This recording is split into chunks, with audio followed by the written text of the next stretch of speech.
하면 떠오르는 건 나는 생각한다, 고로 존재한다라는 말이 떠오릅니다. 우리는 왜 철학을 배워야 할까요? 철학적인 질문에 대해 생각해도 과연 현실적으로 도움이 될까요? 철학을 배워야 하는 첫 번째 이유는 상황을 정확하게 통찰하고 비판적 사고를 할 수 있기 때문입니다. 본 영상에서 나오겠지만 철학에선 사고의 과정이 중요합니다. 철학을 배움으로써 좀 더 넓은 시각과 깊이 있는 사고를 할 수 있게끔 훈련할 수 있습니다. 두 번째 이유는 같은 비극을 되풀이하지 않기 위해서입니다. 역사에는 많은 비극들이 있습니다. 그 비극의 주범은 히틀러와 같은 사람이 아닌 그들을 따르기로 한 평범한 사람들입니다.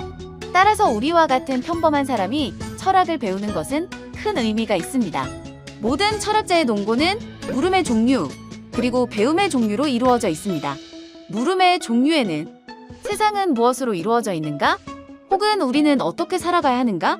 같은 질문들이 있는데 이 중 왓은 현대인의 입장에선 이미 알고 있는 것들이 많아 지루합니다. 하지만 저자는 철학자들이 내놓은 결과가 아닌 그들의 사고 과정에서 배울 점이 많다고 말합니다. 고대 그리스 시대에 아낙시만드로스라는 철학자가 있었습니다. 당시에는 물이 대지를 받치고 있다는 생각이 지배적이었는데 아낙시만드로스는 이 정론에 의문을 품게 되고 생각을 거듭한 결과 무언가를 지지하는 무언가를 상정하면 무한히 계속되는데 끝없이 존재한다는 것은 있을 수 없는 일이다. 결국 지구는 그 어떤 것에 의해서도 지지되고 있지 않으며 허공에 떠 있다고 생각할 수밖에 없다. 아낙시만드로스가 생각해낸 지구는 허공에 떠 있다 는 결론은 우리에게는 너무도 당연한 말입니다. 하지만 아낙시만드로스가 보여준 지적 태도와 사고 과정, 즉 당시 지배적이었던 대지는 물이 지지하고 있다 는 정론을 무조건적으로 받아들이지 않고 대지를 물이 지지하고 있다면 그 물은 무엇이 지지하고 있을까? 라는 논점을 세워 끈기 있게 사고하는 태도는 우리가 배워야 할 점이라는 것을 알려줍니다. 이제 어떤 철학들이 있는지 알아보겠습니다. 니체는 르상티망이라는 개념을 제시했는데 이 개념은 시기심과 비슷합니다. 이소부와 여우와 신포도에서 여우가 먹음직스러운 포도를 발견했지만 손이 닿지 않아 먹을 수 없게 되자 이 포도는 엄청 신 게 분명해. 이런 걸 누가 먹겠어. 하며 가버렸습니다. 여우는 손이 닿지 않는 포도에 대한 분한 마음을 저 포도는 엄청 시다라고 생각을 바꿈으로써 해소합니다. 니체는 바로 이 점을 문제로 삼아 우리가 갖고 있는 본래의 인식 능력과 판단 능력이 르상티망에 의해 왜곡될 가능성이 있다고 지적했습니다. 주위 모든 사람이 명품을 갖고 있는데 자신만 없다면 과소비라는 걸 알면서도 명품을 구입해서 르상티망을 해소하는 사람이 적지 않습니다. 명품 브랜드들이 매년 신제품을 선보이는 이유는 새로운 르상티망을 주입하기 위해서입니다. 또 다른 예로 누군가가 고급 레스토랑에 갈 필요 없어. 체인점으로 충분해. 라고 말했다면 이는 고급 레스토랑과 체인점의 가치를 뒤집거나 비슷하게 만들려는 의도입니다. 파스타 체인점을 좋아해 혹은 고급 레스토랑도 좋지만 체인점도 맛있어라고 말하지 않는 이유는 간단합니다. 자신의 르상티망이 해소되지 않기 때문입니다.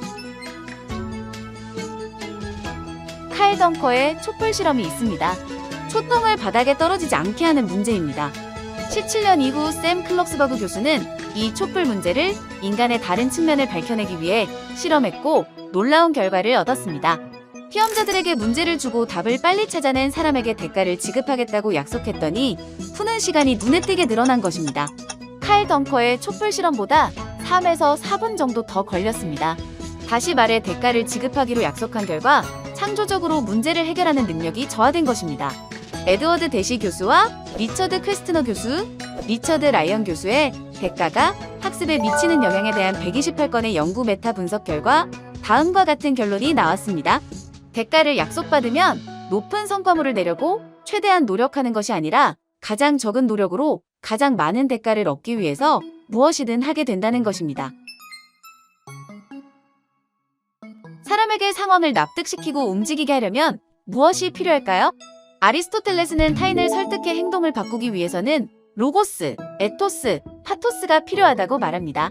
로고스는 논리를 말합니다. 당연하게도 말도 안 되는 말로 사람들의 생각을 바꿀 순 없습니다. 하지만 논리만으로 사람들을 바꿀 수도 없습니다. 에토스는 윤리를 말합니다. 사람은 도덕적이거나 사회적으로 가치 있는 것을 위해 자신의 시간을 투입하고 싶어하는 존재입니다. 이 점을 사용해야 효과적이며 파토스는 열정을 말합니다. 설득하는 사람이 신념과 열정이 있어야 거기에 공감되어 설득된다고 말합니다. 프레드릭 스키너는 손잡이를 누르면 먹이가 나오는 스키너 상자를 만들어 쥐가 어떠한 행동을 하는지 연구한 인물입니다. 스키너는 쥐가 어떤 조건에서 손잡이를 더 많이 누르는지 실험했습니다.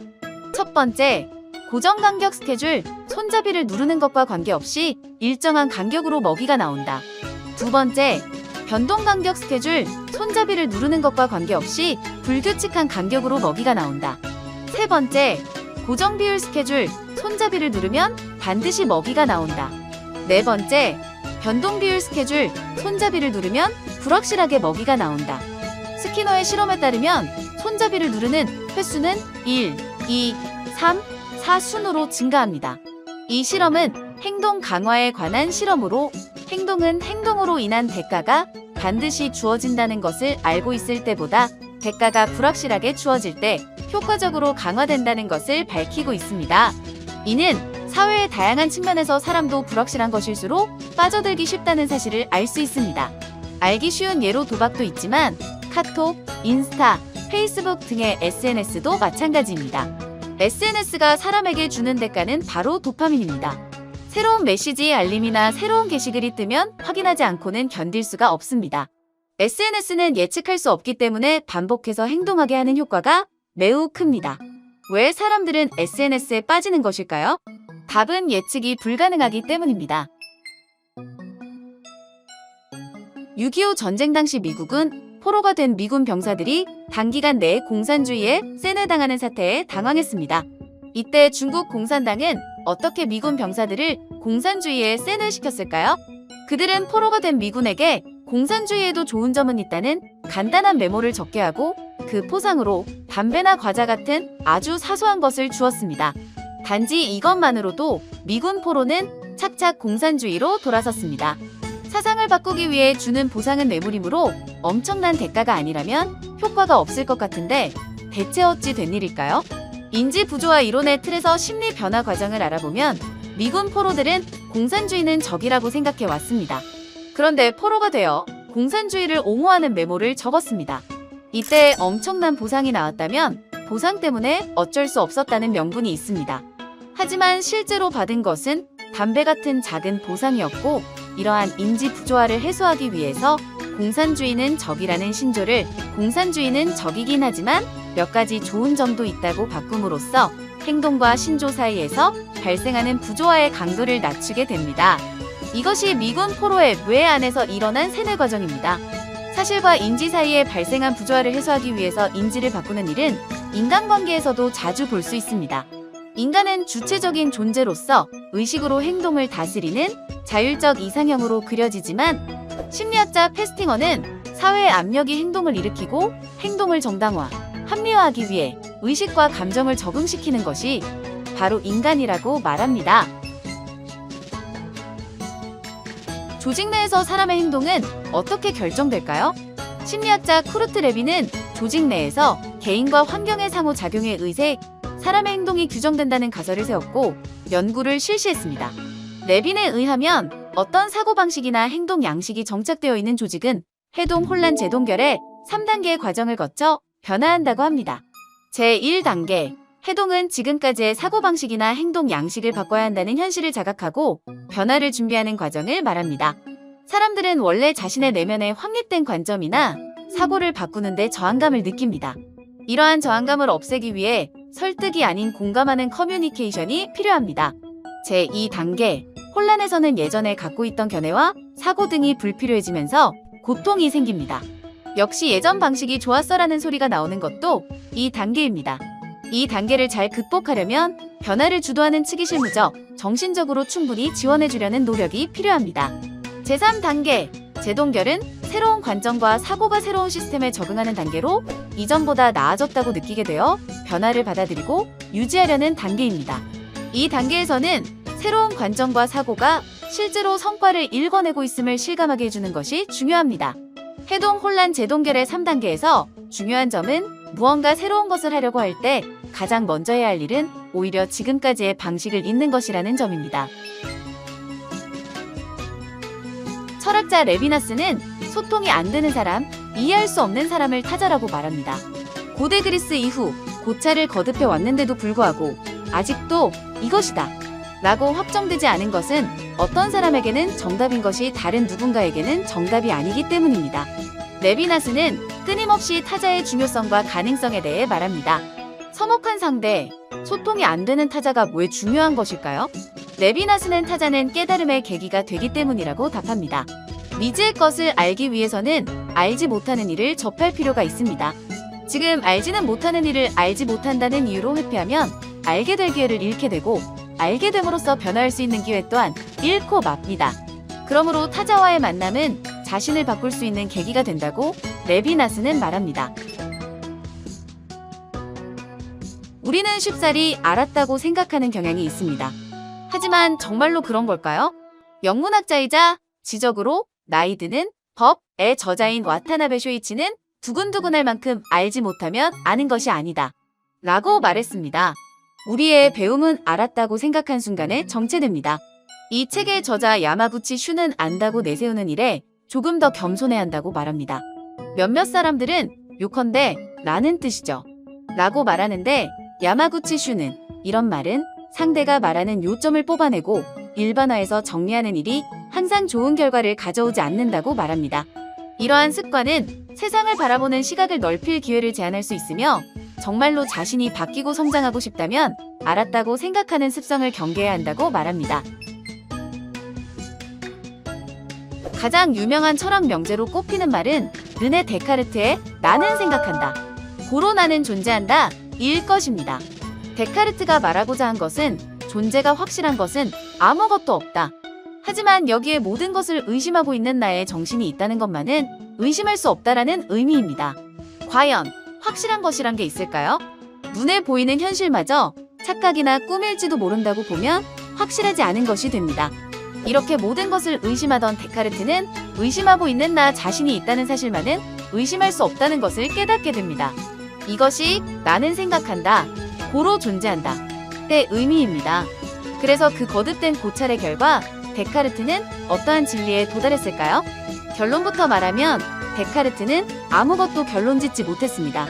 하지만 우리는 데카르트의 사고 과정에서 다양한 통찰을 얻을 수 있습니다.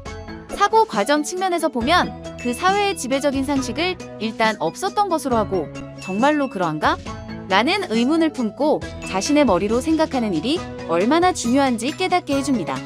사고 결과 측면에서 보면 너무 생각하다 보면 의외로 쓸모없는 결론밖에 얻지 못한다는 사실을 알게 해줍니다. 변증법이란 진리에 이르기 위한 방법론의 이론입니다. 변증법은 정, 반, 합의 순서로 이루어지는데 정, 명제 A가 제시된다. 반, 명제 A와 모순되는 다른 명제 B가 제시된다. 합, 서로 모순되는 명제 두 개를 해결하는 통합된 명제 C가 제시된다. 철학자 헤겔에 따르면 이 변증법은 진리의 탐구만이 아니라 역사에도 적용할 수 있습니다. 어떤 사회 형태가 있다고 하면 그것을 부정하는 다른 사회 형태가 제한되고 결국에는 양자의 모순을 평정하는 형태로서의 이상 사회가 제한됩니다. 헤겔은 그렇게 해서 사회가 발전해 나가며 이상적인 사회에 도달하기 위해서도 인류에게는 투쟁이 필요하다고 주장했습니다. 상반된 두 명제를 통합하는 새로운 생각을 추구해 나가는 지적 태도는 현대를 살아가는 우리에게도 꼭 필요하다는 것을 알려줍니다. 나방과 나비라는 말이 있습니다.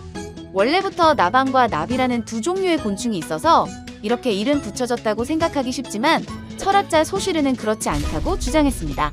프랑스어에는 나방이라는 단어도 나비라는 단어도 없고 그들을 모두 포함하는 빠삐용이라는 말밖에 없기 때문입니다. 즉, 어떤 단어가 나타내는 개념의 범위가 문화권에 따라 다르다는 것입니다. 데카르트나 스피노자가 활약한 17세기 무렵까지의 철학자들은 사실에 입각해 명석하게 사고를 쌓아 나간다면 진실에 도달할 수 있다고 여겼는데 소슈르는 정말 그러한지 커다란 의문을 던집니다. 우리는 언어를 사용해서 사고하지만 그 언어 자체가 이미 무언가의 전제에 따라 달라진다면 어떨까요? 언어를 이용해 자유롭게 사고해야 하지만 그 언어가 의지하고 있는 틀에 사고를 의지하게 됩니다. 그러면 우리는 진정한 의미에서 자유롭게 사고할 수 없고 그 사고는 우리가 의존하고 있는 무언가의 구조에 의해 불가피하게 큰 영향을 받게 됩니다. 여기서 핵심은 두 가지입니다. 우리는 자신이 사용하는 언어의 틀에 의해서만 세상을 파악할 수 있다는 점, 한층 더 세상의 현상과 이치를 파악하려 한다면 언어의 한계를 인지하고 더 많은 언어를 조합함으로써 정밀하게 표현하려 노력해야 한다는 점입니다. 이 책은 철학을 배워야 하는 이유와 50가지의 철학 사상에 대한 책입니다. 더욱 자세한 내용이 궁금하신 분은 한번 읽어보시기를 추천드립니다. 오늘 영상은 여기까지입니다.